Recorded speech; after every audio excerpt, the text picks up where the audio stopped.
Hello everyone.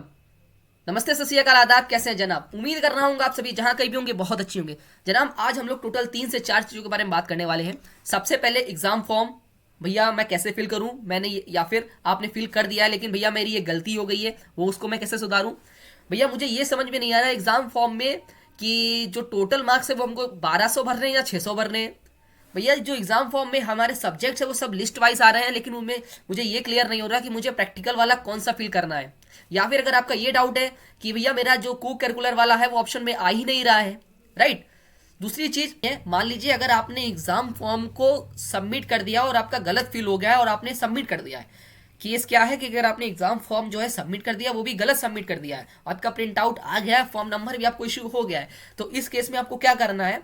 सबसे पहले exam form जो आपकी गलती थी उसको जाइए एग्जाम फॉर्म को दोबारा फिल कीजिए, क्योंकि ये एग्जामिनेशन फॉर्म आप दोबारा फिल कर सकते हो। सेम अपनी चीज़ों को लॉगिन कीजिएगा, एग्जाम फॉर्म में जो आपने गलती की थी उसको सुधार लीजिएगा, एग्जाम फॉर्म को सही फिल करके दोबारा सबमिट कर दीजिएगा।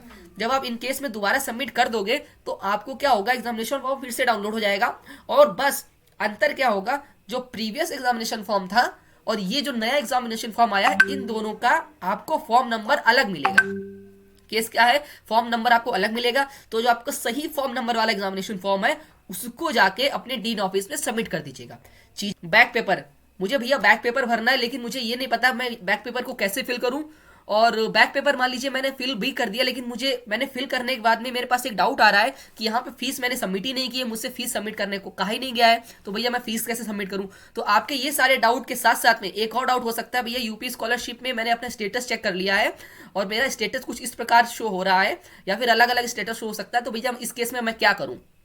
ठीक है, तो आज आपके ये सभी डाउट्स हम क्लियर करने वाले हैं। तो सबसे पहले मैं एग्जाम फॉर्म के से स्टार्ट करूंगा। ठीक है, सबसे पहले आप जाइएगा एग्जाम फॉर्म वाली जो वेबसाइट है उस पर।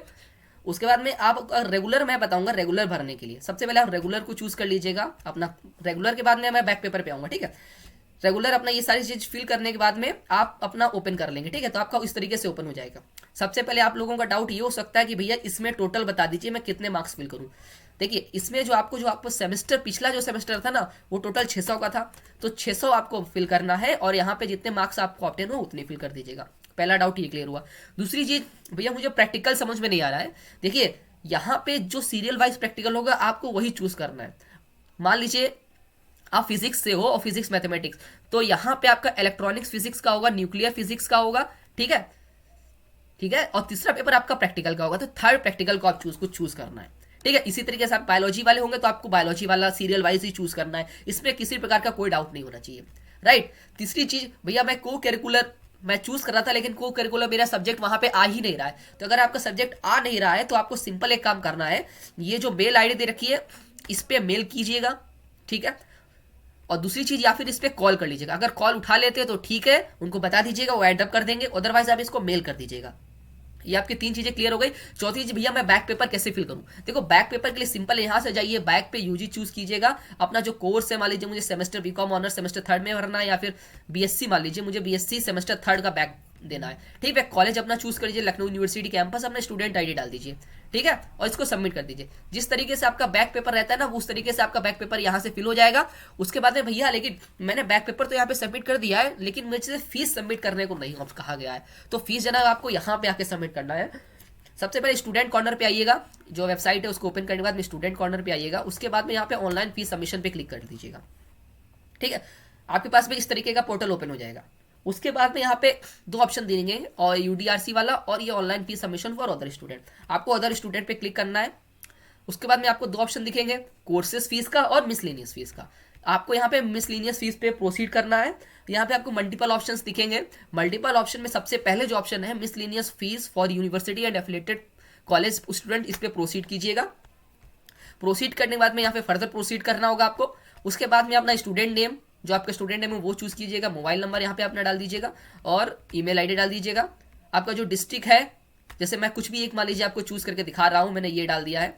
ठीक है, और अपना आपको कौन सा बैक पेपर भरना है। देखो, बैक पेपर और इंप्रूवमेंट दोनों है यहाँ पे। बैक पेपर आपको भरना है तो एक पेपर भरना है, या फिर दो भरने, या फिर तीन भरने, या चार भरने। तो आपको चार बैक पेपर, मान लीजिए आपकी चार में बैक लगी है तो आप चार बैक पेपर भर दीजिए। तो चार का एक बैक पेपर का 1,000 रुपये होता है, तो चार का 4,000 हो गया। यहाँ पे प्रोसीड कर दीजिएगा। ठीक है, प्रोसीड करने के बाद में यहाँ पे पेमेंट ऑप्शन पूछेगा, तो पेमेंट ऑप्शन पे यहाँ पे डेबिट कार्ड कर दीजिएगा और यहाँ पे इस पर सिलेक्ट करके आप फर्दर आगे जाके फीस का पेमेंट कर सकते हैं। राइट, जब आप फीस का पेमेंट कर लीजिएगा वही फी रिसिप्ट निकाल लीजिएगा और बैक पेपर को साथ में दोनों को लगा के डीन ऑफिस में अपना सबमिट कर दीजिएगा। ठीक है, ये 3 चीज हो गई। चौथी चीज, हम यूपी स्कॉलरशिप पे आ रहे हैं। यूपी स्कॉलरशिप अपना ओपन कर लीजिएगा, स्टेटस, करंट स्टेटस पे जाइएगा तो आपका जो करंट स्टेटस है वो उस तरीके से कुछ शो हो रहा होगा। आपको करना क्या है, आपको एक रिटर्न पे एप्लीकेशन लिखना है। ठीक है भैया, हमको रिटर्न में एप्लीकेशन कैसे लिखना है, तो कुछ नहीं, आपको गूगल पे जाके एलयू अपडेट डाला, एलयू अपडेट डालने के बाद में इसको वेबसाइट को ओपन कर लीजिएगा। वेबसाइट को ओपन करने के बाद में यहाँ पे जाइएगा, क्या कहते हैं, यूपी स्कॉलरशिप वाले कॉर्नर पे। यहाँ पे जाने के बाद में यहाँ पे देखिए एप्लीकेशन लिखा हुआ है, एज इट इज एप्लीकेशन लिखिएगा समाज कल्याण को। बस करना क्या है, यहाँ पे जो विषय है विषय बदल दीजिएगा। ठीक है, जो आपका यहाँ पे जो करंट स्टेटस है वो डाल दीजिएगा। इसी तरीके से इसको एज इट इज उठा के वहां पे डाल देना है और एक रिटर्न में एप्लीकेशन। सबसे पहले आपको टोटल 4 डॉक्यूमेंट लगेंगे, रिटर्न में आपका एप्लीकेशन, दूसरा आपका करंट स्टेटस, थर्ड आपका 3 पेज का यूपी स्कॉलरशिप फॉर्म हो गया। चौथा मोस्ट इंपॉर्टेंट, ध्यान से सुनिएगा, अगर आपके पे हाई स्कूल का रोल नंबर मैच नहीं कर रहा है, ठीक है, तो आपको वो लगाना है हाई स्कूल की मार्कशीट। अगर आपका हाई स्कूल का roll number plus enrolment number नहीं मैच कर रहा है या यूनिवर्सिटी डेटा मार्क्स नहीं मैच कर रहा है, तो दोनों सेमेस्टर की मार्कशीट। ठीक, ये सब। उसके बाद में अगर आपका यूआईडी इनवैलिड दिखा रहा है, यूआईडी इनवैलिड दिखा रहा है या डीबीटी दिखा रहा है, तो आपको अपनी केवाईसी करानी होगी बैंक अकाउंट में जाके। जहां आपका खाता हो वहां जाइएगा, एग्जाम केवाईसी फॉर्म देंगे तो उसको आपको फिल कर देना है और आपका जो है ना केवाईसी चीजें हो जाएंगी। तो अगर आप इतना चीजें कर लोगे तो आपकी सारी प्रॉब्लम सॉल्व आउट हो जाएंगी। अगर अभी भी आपके कोई भी डाउट हो तो let me know in the comment section. बाकी मैंने अपनी पूरी कोशिश की आपको क्लियर करने की। अगर कोई भी डाउट रह जाता है तो आप हमें इंस्टाग्राम पे मैसेज कर दीजिएगा या फिर कमेंट बॉक्स में बता दीजिएगा। ठीक है, मिलते हैं नेक्स्ट वीडियो में, तब तक आप सब लोग अपना ध्यान रखिएगा। जय हिंद दोस्तों।